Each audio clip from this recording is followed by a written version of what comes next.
The meeting room aboard the Un's Harmony felt colder than usual as Ambassador Jake Morrison watched the alien delegates take their seats around the massive circular table. 15 years he had been doing this dance. 15 years of careful words and diplomatic smiles, while the Galactic Council treated humanity like children begging for scraps at the adult table. Jake straightened his dark blue uniform and glanced at his team. Dr. Lisa Carter sat to his right, her tablet displaying the proposal they had worked on for months. Captain Danny Wells stood behind them, his hand resting casually on his sidearm. The weapons were supposedly banned in diplomatic meetings. The aliens never followed their own rules anyway. Counselor Vexstar of the Xanthari Empire slithered into the chamber first, his purple tentacles writhing with what Jake had learned to recognize as barely contained arrogance. The creature's three eyes fixed on Jake with the same dismissive look he had worn for years. Behind him came Counselor Zareth of the Aquilian Federation, her crystalline body catching the light as she moved with that eerie floating motion her species was known for. Corlin delegates thundered in next, their massive forms making the reinforced chairs creak under their weight. General Clax of the Hegemony Defense Corps brought up the rear, his scaled face showing no emotion as always. Jake had never seen the lizard-like being display anything resembling respect for humanity in all their years of interaction. We gather once again to hear the requests of the human delegation. V-Star began, his translator making his words sound even more condescending than usual. Though we wonder why you continue to waste our time with these meetings when the answer remains the same. Jake felt Lisa tense beside him, but kept his own expression neutral. Counselor Vexstar, we appreciate the Council's time. Today we present a revised proposal for humanity's full membership in the Galactic Council, along with representation proportional to our contributions to galactic security and trade. A sound that might have been laughter came from General Clax. Proportional representation. The young species grows bold in its demands. We have provided more military support to Outer Rim security than any 3 Council species combined. Jake continued calmly. Human colonies produce 23% of the galaxy's food supply and 31% of its manufactured goods. Our ships patrol trade routes that Council members consider too dangerous for their own fleets. Sarath's crystalline form shimmered as she spoke. Resources and military aid do not grant automatic Council membership, Ambassador Morrison. Wisdom comes with age, and humanity has barely crawled from its homeworld's cradle. Jake had heard variations of this speech hundreds of times. The same tired arguments about humanity being too young, too aggressive, too unpredictable. Never mind that they had prevented 3 wars in the past decade, or that human medical advances had saved millions of alien lives. Perhaps, Jake said carefully, the Council would consider a trial membership. 1 year of full voting rights to demonstrate humanity's readiness for equal partnership. Vexstar's tentacles writhed faster now, a sure sign of his growing irritation. Equal partnership? You speak as though humanity deserves to stand beside species that have maintained galactic peace for millennia. Your kind has existed in space for barely 2 centuries. 2 centuries during which we have never started a war, never broken a treaty, and never failed to answer a call for aid, Lisa said quietly, her voice carrying just enough edge to make the aliens shift uncomfortably. General Clax leaned forward, his massive form casting a shadow across the table. Your species shows promise, we admit, but promise is not achievement. Perhaps in another century or 2, when you have learned proper respect for your betters, we might consider junior associate status. The words hung in the air like a slap. Junior associate status was what they offered to species that had barely mastered interplanetary travel. It was an insult disguised as a generous offer, and every being in the room knew it. Jake felt something cold settle in his chest as he looked around the table at these creatures who had made a career of keeping humanity in its place. 15 years of this. 15 years of being told they were too young, too dangerous, too unpredictable to have a real voice in galactic affairs, while simultaneously being expected to provide the muscle and resources that kept the council's territories safe. He thought about the human colonies on the rim worlds, constantly under threat from raiders and hostile species, while council fleets stayed safely in the inner systems. He thought about the trade agreements that heavily favored alien interests while human merchants faced discriminatory practices on dozens of worlds. He thought about the hundreds of human lives lost defending council interests while being denied basic representation. Ambassador Morrison, Vextar said with that tone Jake had come to hate, "Surely you understand that these things take time. Younger species must earn their place through centuries of faithful service. It is the natural order of things." Jake slowly closed his tablet and placed it on the table. The soft click seemed unnaturally loud in the suddenly quiet chamber. Lisa turned to look at him with surprise, recognizing something in his posture that the aliens missed entirely.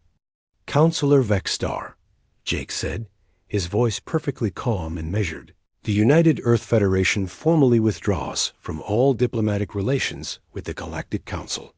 The silence that followed was absolute. Even the constant background hum of the ship's systems seemed to fade away as every being in the room processed what they had just heard. Zareth was the first to recover. "Ambassador, surely you cannot be serious. This is clearly an emotional response to disappointment. Perhaps we should adjourn and reconvene when cooler heads prevail." Jake stood slowly, his movements deliberate and controlled. Lisa and Captain Wells rose with him, their expressions carefully neutral. "We will honor all existing trade agreements until their natural expiration dates. All military cooperation agreements are terminated effective immediately. No new negotiations will be entertained under any circumstances."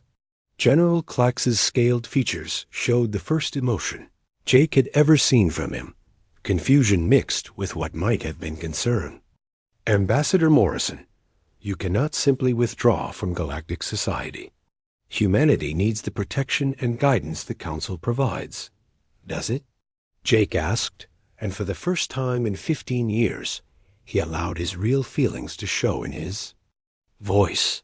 "We seem to manage quite well on our own. Better, in fact, than many council species manage with all their supposed wisdom and experience." Vextar's tentacles had gone completely still. Always a bad sign. You would abandon the safety and prosperity that council membership provides? Return to the isolation of your single world? Jake picked up his tablet and tucked it under his arm. "We were never truly members, Counselor. We were junior partners at best, servants more often than not. As for isolation, I think you'll find that humanity has been quite busy these past few years." He turned toward the door, his team falling. In step behind him, "Goodbye, counselors. It has been educational." As the door closed behind the human delegation, Jake allowed himself the first genuine smile he had worn in a diplomatic meeting in over a decade. Behind them, he could hear the aliens beginning to argue among themselves, their voices rising. In what sounded suspiciously like Panik in his pocket, Jake's secure communicator buzzed with an encrypted message from Earth. "Admiral." Pete Johnson's reply was brief and to the point. "Message received. Phase 1 initiated. Welcome home." 3 months had passed since the humans walked out of the diplomatic meeting, and Counselor Zareth found herself staring at reports that made no sense. Her crystalline form flickered with nervous energy as she reviewed the data streaming across her display screens in the emergency session chamber. The Galactic Council had been in almost constant session since the human withdrawal, but what started as damage control had become something approaching panic. The initial assumption that humanity would come crawling back within weeks had proven embarrassingly wrong. "The situation grows worse by the day," General Clax announced as he entered the chamber. his heavy footsteps echoing off the polished floors. Our patrol fleets report that human space has become completely dark to our sensors. Vexstar coiled in his chair, tentacles writhing with agitation. Surely they cannot maintain this isolation indefinitely. No species can survive without galactic trade networks. Zareth turned her attention to the holographic display at the center of the room. What had once shown a galaxy connected by thousands of trade routes and communication links now displayed a growing black void where human territory should be. The problem is not that they are struggling, Counselor Vexstar. The problem is that they appear to be thriving. The assembled delegates fell silent as she manipulated the display to show shipping data from the past 3 months. Human merchant. Vessels have completely vanished from all known trade routes. Their colonies no longer respond to any communications from non-human sources. Even the neutral stations that humans frequented have reported zero human traffic. Perhaps they have retreated to their home system, suggested Councillor Rixam of the Palone Republic, her bird-like voice carrying a hopeful note, a temporary withdrawal to reconsider their hasty decision. General Clax's scaled face showed no such optimism.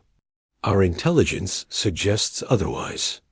17 of our patrol fleets have gone missing while attempting to monitor human space.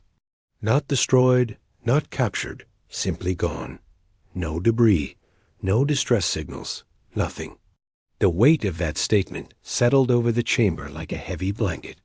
17 fleets represented nearly 1,000 ships and crew members. They could not all have simply vanished without leaving some trace. Zareth had spent countless hours reviewing the data herself. The disappearances followed a pattern that made her crystalline structure dim with worry.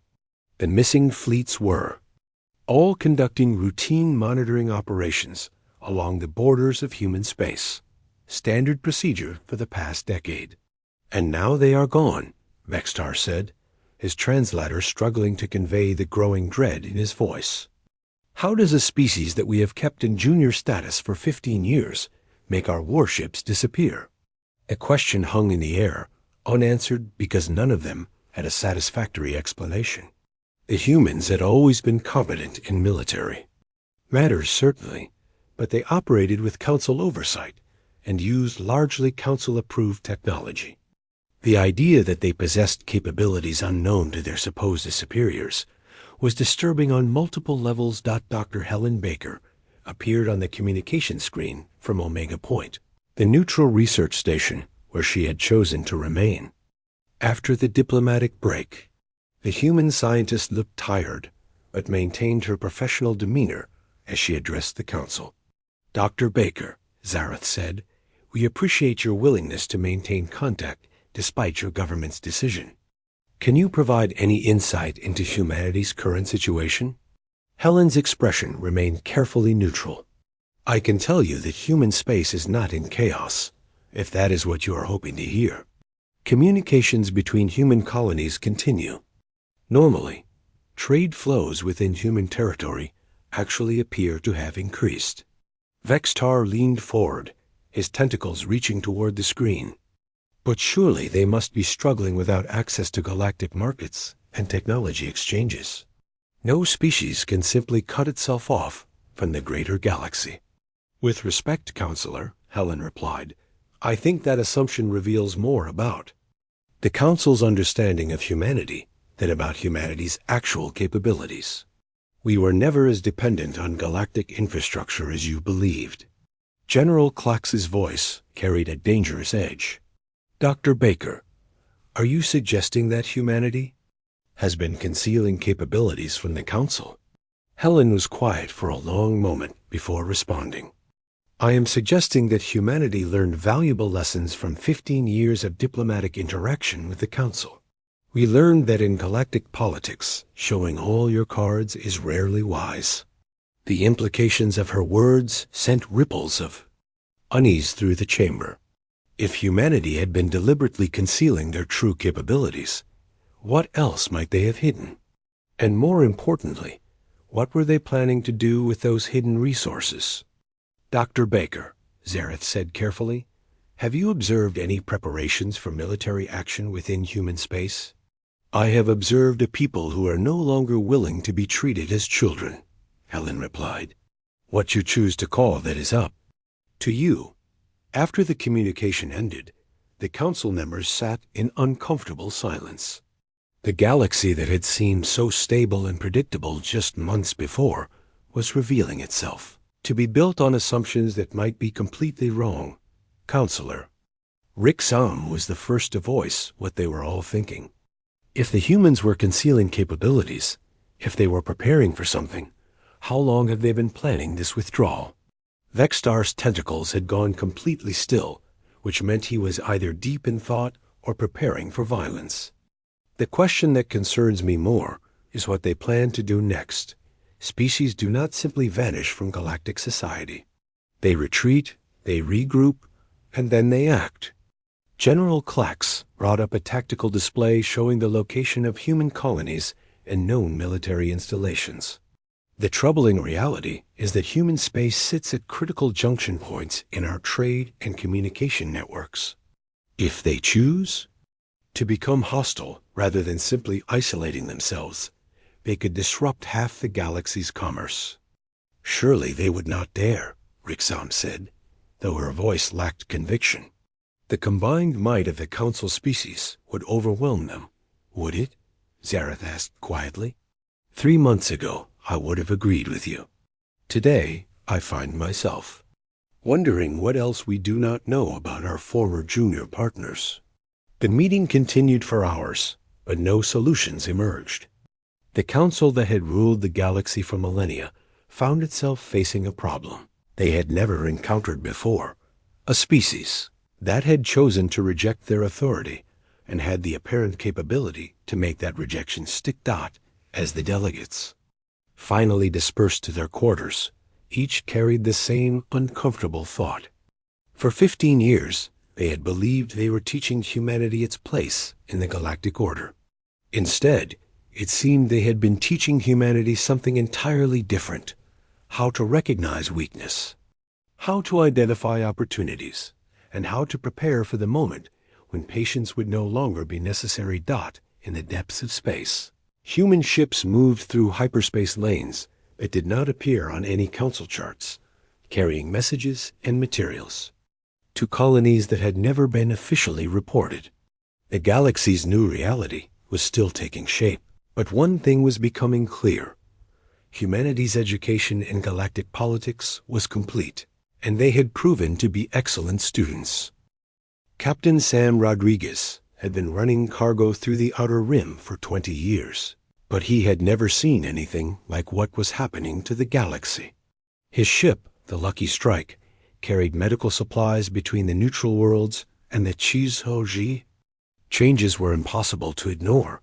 The Corlin Imperium was struggling badly in their war against the Civic Swarm without human tactical support. Sam had watched 3 Corlin battleships limp past his position near the Kepler system, their hulls scarred by weapons that should not have been able to penetrate their shields. The humans had been quietly providing targeting algorithms in battle, coordination software for years, and now the Corlins were learning how much they had depended on that help. Trade routes that humanity had patrolled were falling to pirates at an alarming rate. The council species had never realized how much of their security depended on human ships quietly watching the dangerous sectors. Now merchant vessels traveled in heavily armed convoys, or not at all, and insurance rates had tripled in just 3 months. Sam was thinking about these changes when his ship's proximity alarms began screaming. The Lucky Strike shuddered as something massive struck the cargo bay and sparks flew from damaged control panels. His engineer, a gruff man named Tony Chun, came running from the engine room with panic in his eyes. "Captain, we took a direct hit from some kind of energy weapon. The main drive is offline, and life support is failing. We need emergency assistance, or we are all dead." Sam checked his position and felt his heart sink. They were in the outer edge of human space, specifically near the colony world of New Denver. Before the diplomatic break, New Denver had been a modest farming world with maybe 50,000 residents. Now it was officially off limits to all non-human traffic. Tony, prep the emergency beacon. We have no choice but to ask the humans for help. Within an hour, 2 sleek ships appeared near the Lucky Strike. Sam had never seen designs like them before. They moved with a grace that seemed impossible for vessels of their size, and their hulls seemed to shimmer with some kind of energy field. A voice came over the communication channel, speaking perfect. Standard Galactic. Captain Rodriguez, this is Commander Lisa Parks of the New Denver Defense Force. We are prepared to assist your vessel. Please prepare for boarding.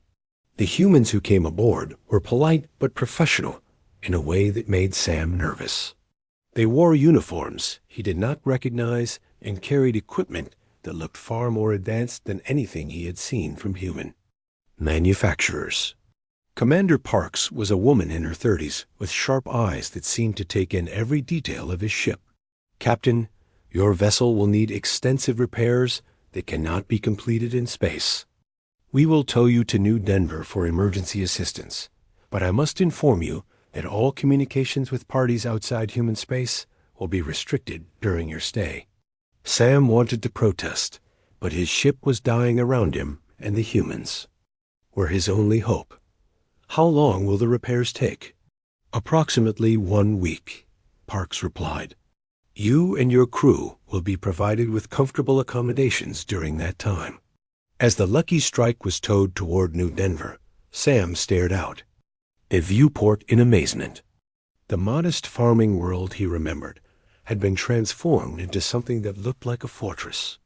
Massive orbital stations surrounded the planet, bristling with weapons and sensor arrays.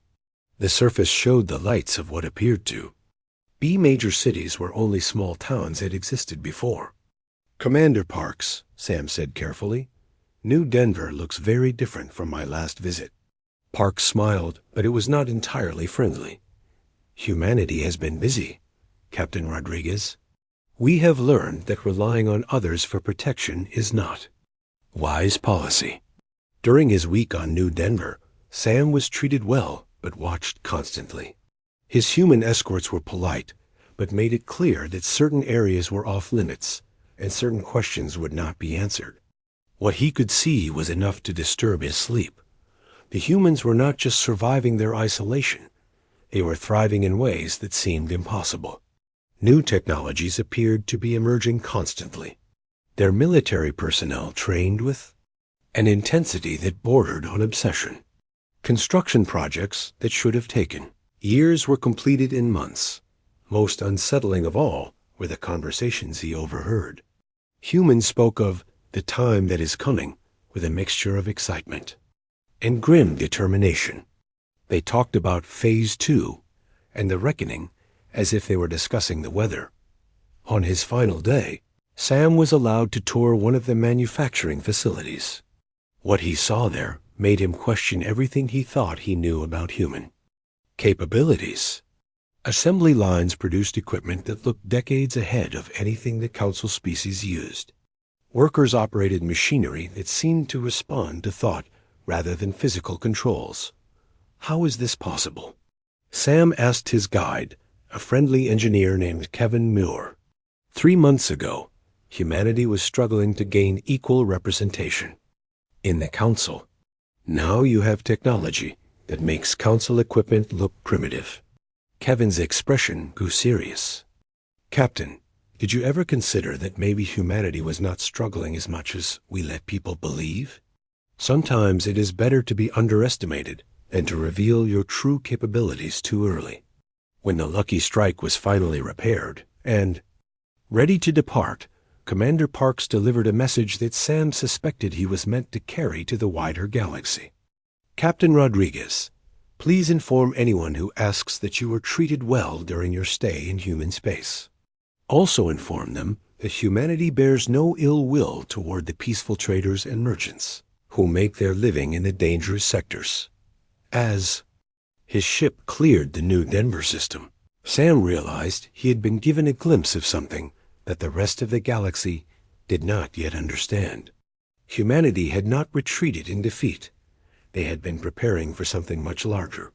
On Earth, President Katie Sullivan stood in the war room beneath the Rocky Mountains, surrounded by displays showing every known alien world and military installation.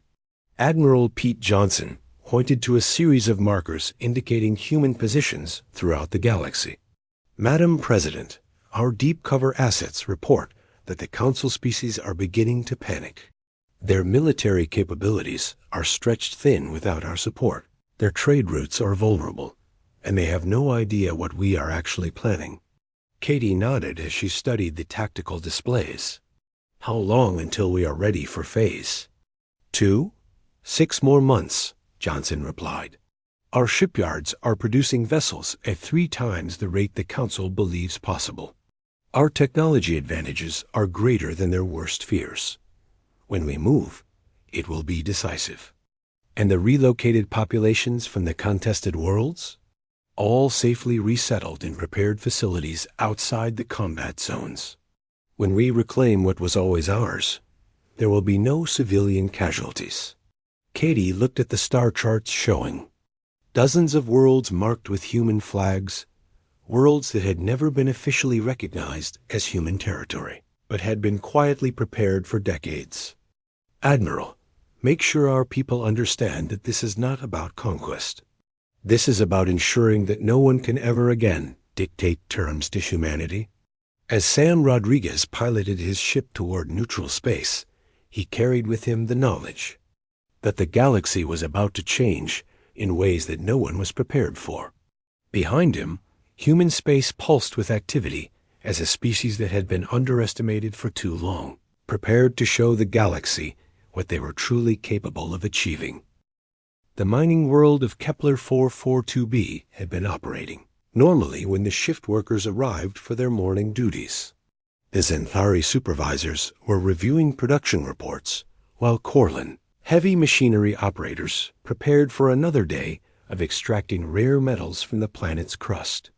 The world produced materials essential for starship construction and had been jointly operated by the Xanthari Empire and Corlin Imperium for over 30 years. By evening, every alien on the planet had vanished.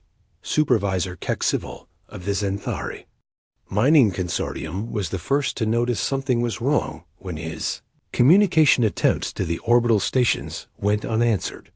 The mining equipment continued to operate normally. The refineries processed ore according to schedule, and the power systems functioned perfectly. But not a single alien worker remained anywhere on the planet.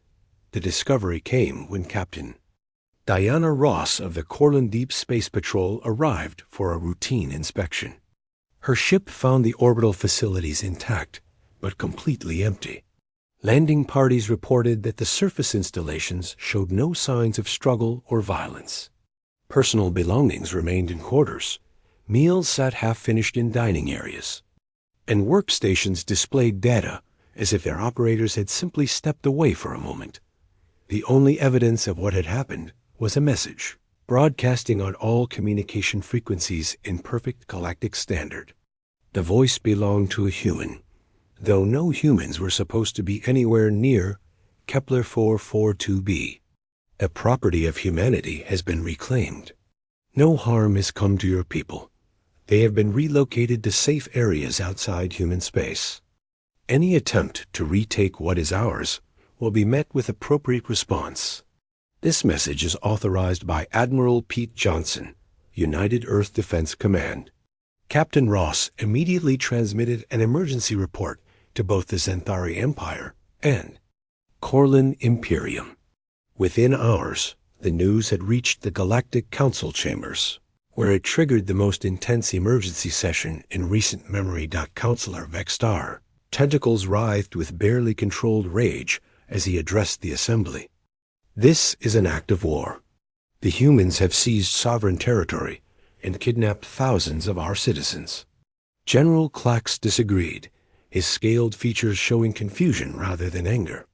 If this were an act of war, Captain, we would have found bodies, not empty buildings. The humans claim to have relocated our people safely. Relocated where? Demanded Counselor Zareth, her crystalline form flickering with nervous energy.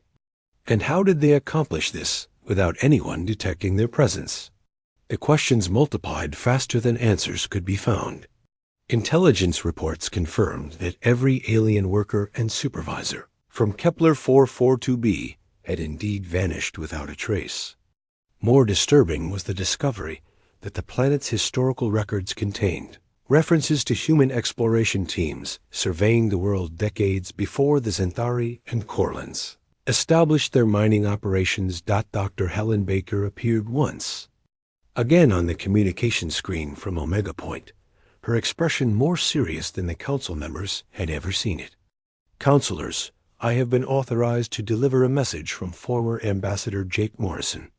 The chamber fell silent as Helen activated a recorded message. Jake appeared on screen wearing a simple civilian suit, but his bearing suggested he now held authority far beyond his former diplomatic role.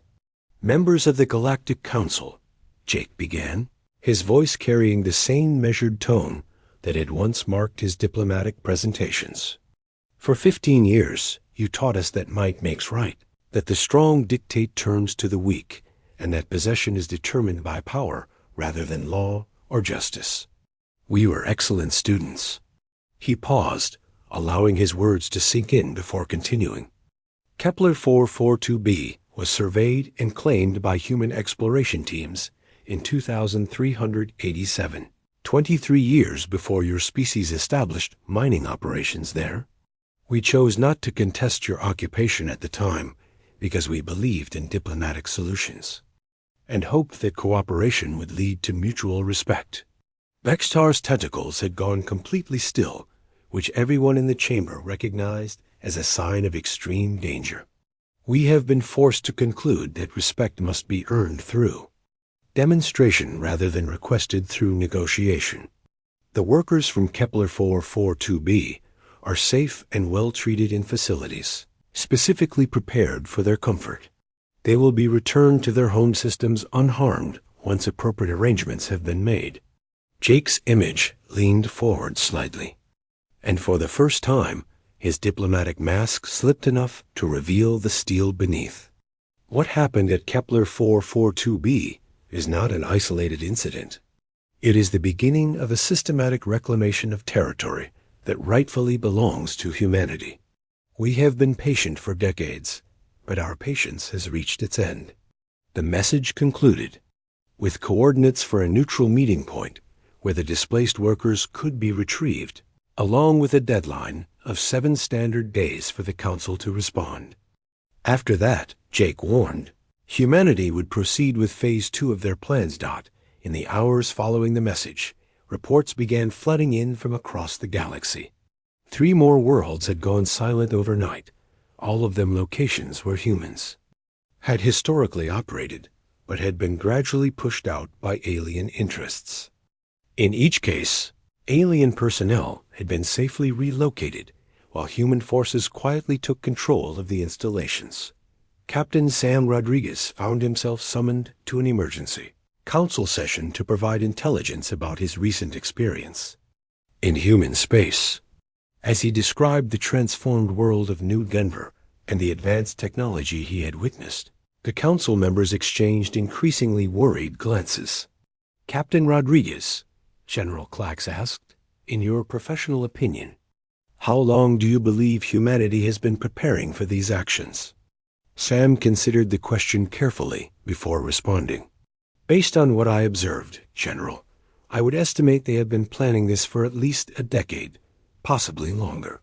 The infrastructure changes I witnessed could not have been accomplished quickly, and the technology they displayed suggested years of secret development. Counselor Rick Sam raised the question that had been troubling all of them. But how did they conceal such extensive preparations? Our intelligence networks monitor all species for signs of military buildup or technological advancement. With respect, Counselor, Sam replied, I think they concealed it by making you believe you are watching them closely while actually showing you only what they wanted you to see. Every species underestimates opponents who appear weaker than they actually are. As the session continued, more reports arrived of human forces quietly taking control of facilities throughout the galaxy. In each case, the operations were conducted with precision that suggested extensive planning and intelligence gathering. No shots were fired, no lives were lost, but the message was unmistakable. Humanity was done asking for permission. Admiral Pete Johnson stood in the command center of a facility that did not officially exist, watching displays that showed the real-time status of human operations across dozens of star systems. His staff moved with quiet efficiency as they coordinated the most complex military operation in galactic history. "Admiral," reported Commander Lisa Parks, "all Phase 2 objectives have been secured on schedule. Alien personnel from all target locations have been safely relocated to the prepared facilities." Johnson nodded as he studied the tactical displays showing human forces now controlling key strategic points throughout the galaxy. "Excellent work, Commander. Signal all units to prepare for Phase 3. It is time to show the Council that their age of treating humanity as a junior partner is over." The galaxy was waking up to a new reality where the species they had dismissed as young and inexperienced had revealed themselves to be neither young nor inexperienced, but simply patient, enough to wait for the right moment to act. That moment had arrived, and nothing would ever be the same. The combined fleets of the Galactic Council assembled at the Rigel Convergence Point, the largest military gathering in galactic history. Over 3,000 warships from a dozen species floated in formation, their weapons charged and ready for what their commanders believed would be a decisive strike against human territory. Admiral Vorth of the Zentari Empire commanded the fleet from his flagship, the Dominator, while General Clax coordinated ground forces from the Corlin Dreadnought.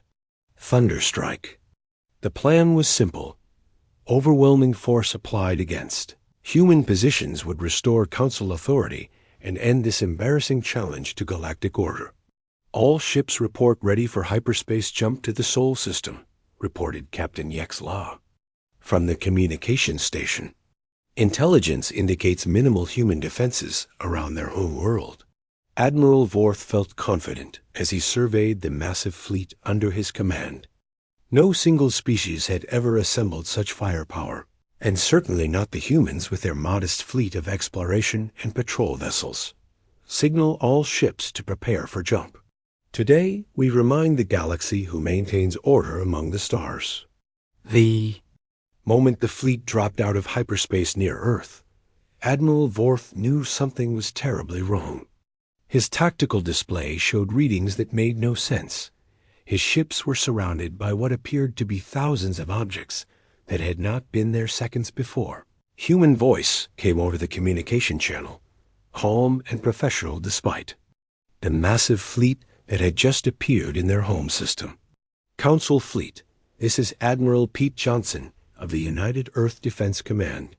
You are currently surrounded by automated defense platforms, weapon satellites, and minefields that have been in position for the past 5 years. Admiral Vorth stared at his display screens in disbelief. The objects surrounding his fleet had not appeared on any intelligence reports or sensor sweeps. They seemed to have materialized from nowhere, but the energy readings suggested they were very real and very dangerous. "This is Admiral Vorth of the Galactic Council Fleet," he responded, trying to keep the uncertainty out of his voice. "You will surrender immediately or face the consequences of defying lawful Council authority." Admiral Johnson's reply came with what sounded almost like amusement. "Admiral, I think you misunderstand your current situation. Allow me to demonstrate." 3 Council ships at the edge of the formation, a Zentari cruiser, a Corlin destroyer, and an Aquilian frigate, suddenly went dark. Their engines stopped, their weapons powered down, and their communication systems fell silent.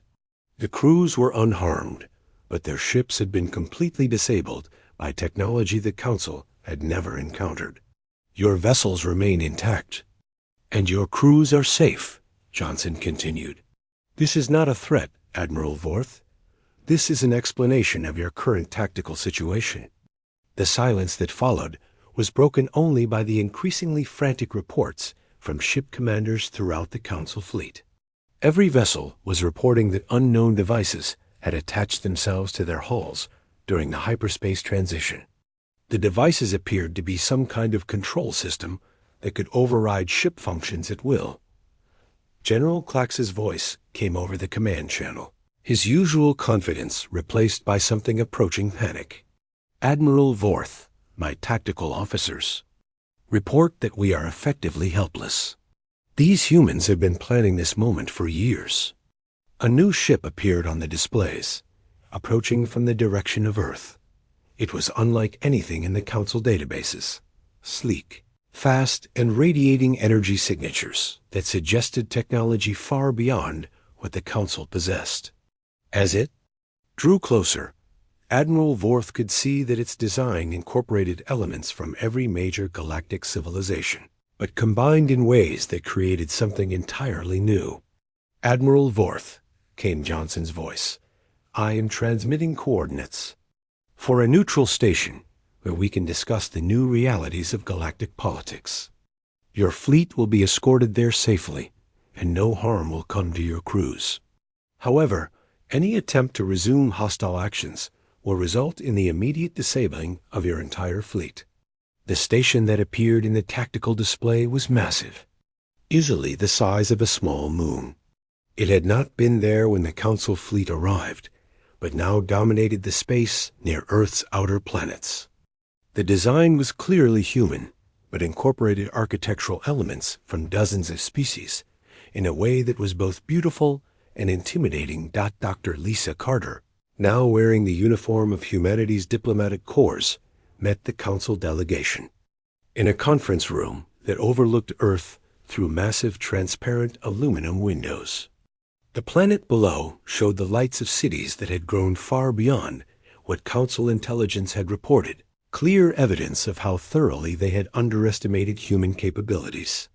Counselors, Lisa began, her voice carrying none of the deference that had once marked human diplomatic presentations.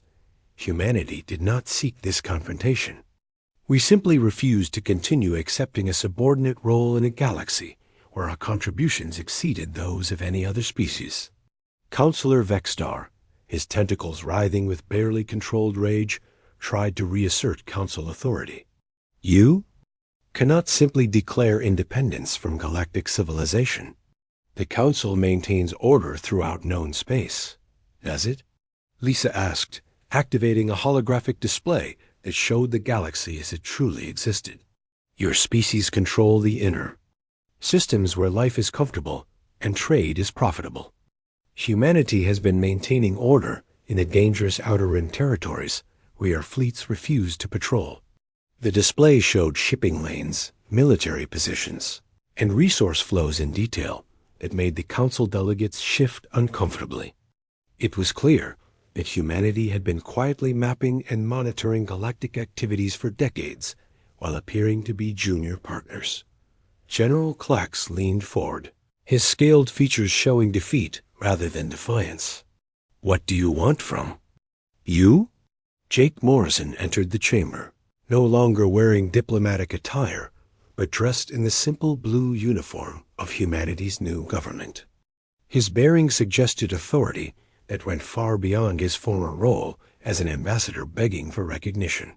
We want what we always wanted, General, Jake said as he took his seat at the head of the table. Equal treatment, proportional representation, and an end to the fiction that age determines wisdom in galactic affairs. He activated another display showing a proposed reorganization of galactic territory. The galaxy will be divided into sectors of roughly equal size and resources. Each major species will control territory proportional to their actual contributions to galactic security and prosperity. The age of elder species dictating terms to younger ones ends today. Counselor Zareth, her crystalline form flickering with nervous energy, asked the question they were all thinking. "And if we refuse these terms?" Jake's expression showed no emotion as he answered. "Then you will discover that humanity has been preparing for that possibility as well. The choice is yours: partnership as equals, or continued conflict with. A species that you now know has been underestimated for far too long." The negotiations continued for days, but the outcome was never in doubt. The Council species, faced with technology they could not match and strategic planning they had never suspected, agreed to the new galactic order that placed humanity as an equal partner rather than a junior member. 6 months later, Jake Morrison stood on the observation deck of Unity Station, the new galactic capital that orbited Earth. Below him, delegations from dozens of species worked together in the reformed Galactic Assembly, their children playing in gardens that incorporated plants and architectural elements from 100 different worlds.